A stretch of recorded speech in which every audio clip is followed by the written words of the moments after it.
sɔrdasi minnu nana a tɛ komi u dɔɔnin tɛ.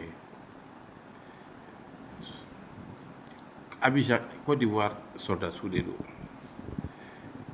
U tɛ retraite la, u tɛ disponibilité la, u bɛ activité de la. Bon, olu ka bɔ fo Abidjan avion kɔnɔ k'u tilen ka na jigin Bamakɔ aéroport la.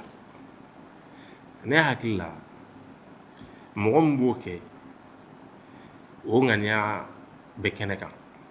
Bon, min yɛrɛ ye kɔnɔfili yɔrɔ ye, Mali gouvernement o ka sɛgɛsɛgɛli kɔfɛ o ka dɛsɛ ka ɲɛ bɛrɛbɛrɛ sɔrɔ k'a fɔ ko ninnu tiɲɛ yɛrɛ la u nana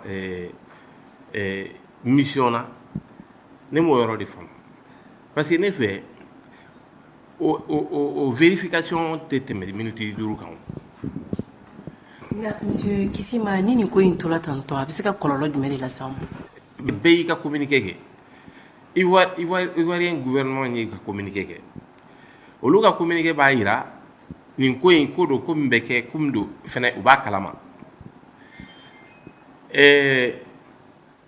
Maliyɛnw ka communiqué kɛra, maliyɛnw ko olu t'a kalama, mercenaires don.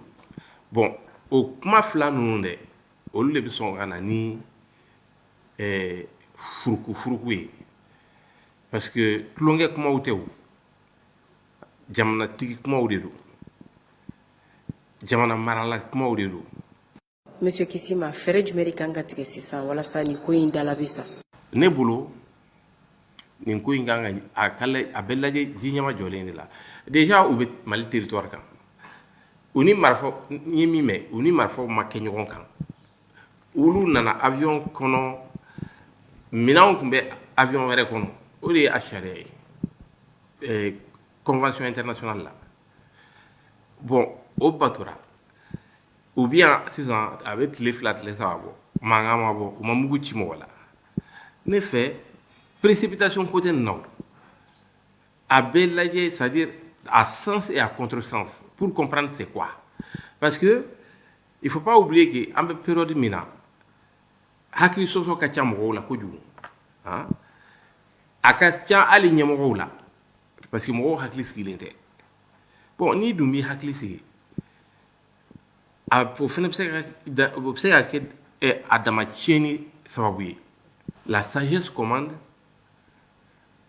de parler entre gouvernement. Ivoiriens y'a jira k'a fɔ ko u ka maaw ka bila joona ka bɔ maliyɛnw bolo. An ka gouvernement dun ma kuma a ko kan. Ivoiriens b'u jo fɛ n'u ko k'u ka sɔrdasiw ka bila parce que u m'u ka sɔrdasiw bila ka na don kaso la. Maintenant u b'o fɔ cogoya min na peut-être o dalilu de b'u bolo. Ne hakili la u b'o dalilu fɛnɛ d'a kan. N'o kɛra a tɛ bɛn gouvernement ka a ka ban ka o kumakan lamɛn. A tɛ bɛn cogo si de la parce que ni an yɛrɛw ta de don n'olu de tun taar'u yɛrɛ sɔrɔ Abidjan an fɛnɛ b'a fɔ u k'u bila. Monsieur Kissima, kumakan laban jumɛn b'i bolo ka ɲɛsin nin ko in ma? Nin situation sugu la waati dɔw la fili bɛ se ka kɛ mais vraiment fili yɛrɛ de nin ko in na a tɛ faamu quoi parce que sɔrdasi ko ye ko ni ko labɛnnen de ye. Sɔrdasi ko ani mɔgɔ tɔw ka ko o tɛ kelen ye parce que sɔrdasiya baara min don a bɛ discipline minɛn de kɔnɔ. Ne ɲɛ tɛ sɔrdasi la jamana si la ko o bɛ se ka wuli ka avion ta k'a bɛ taa sagona ko kɛ wali jamana na m'a ye fɔlɔ a tɛ se ka kɛ. Voilà donc hakilila min bɛ ne na halisa u k'a kɛ hakili sigi kɔnɔ u kana ɲɔgɔn jalaki ni dalilu tɛ yen parce que mɔgɔ 49 yɔrɔnin kelen avion kɔnɔ jamana wɛrɛ dugukolo sanfɛ